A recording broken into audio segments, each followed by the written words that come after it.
Hello, readers of Every Word, and welcome to Every Word 365. I'm your host, Christina Munoz Madsen, and today we are reading through Luke 3 through 6. What steps of preparation do you take before making a major decision in your life? Notice what Jesus did the night before he selected the 12 disciples. One day, soon afterward, Jesus went up on a mountain to pray, and he prayed to God all night. And that's from today's insight in our Bible. Wow. Can any of us say we honestly have ever prayed all night long? I know I haven't. What a great lesson for all of us to at least pray more if all night seems a little impossible. But remember, Matthew 19:26 told us, with man, this is impossible, but with God, all things are possible. There are so many good nuggets in Luke that I can't even begin to list them all. But for some reason, the one that really jumped out to me this time was this. This is Luke 6:37 through 38.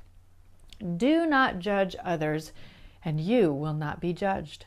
Do not condemn others, or it will all come back against you. Forgive others, and you will be forgiven. Give, and you will receive. Your gift will return to you in full, pressed down, shaken together to make room for more, running over and poured into your lap. The amount you give will determine the amount you get back.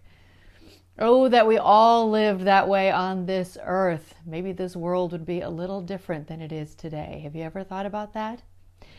More insight on today's reading if you're interested. There are a lot of links here that I'm sharing from gotquestions.org, a great resource that we use a lot here. So I want to just share a little bit of some of the ones that I'm sharing.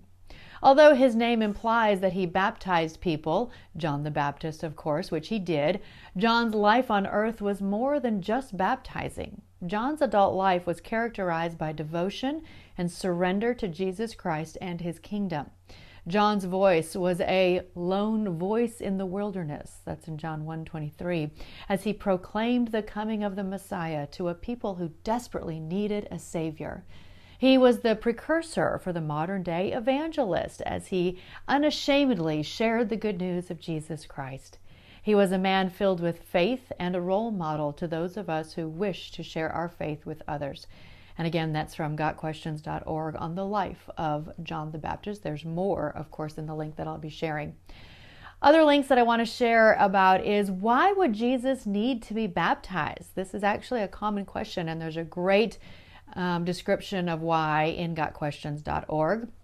Another one that I'm sharing is called, What was the meaning and purpose of Jesus's temptations?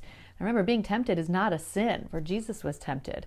But it talks a little bit more about that and gets a little more in depth. And we've already talked about this a little bit in our New Testament reading, but how is Jesus our Sabbath rest? I'm connecting a link to this again from gotquestions.org to really help us understand it. And then, of course, the Beatitudes. The Beatitudes could be studied so much and so deeply, and we're just going to read through it quickly here. So I'm attaching a gotquestions.org link to more on the Beatitudes. I feel like you could do a year-long study on all of those topics. So again, this is a 10,000-foot view. Try not to get too bogged down. I want you to understand it, but of course it depends on how much time you have to really dig outside of doing your daily readings. I hope that makes sense, and I hope that helps. Tomorrow is Luke 7 through 9. Happy reading.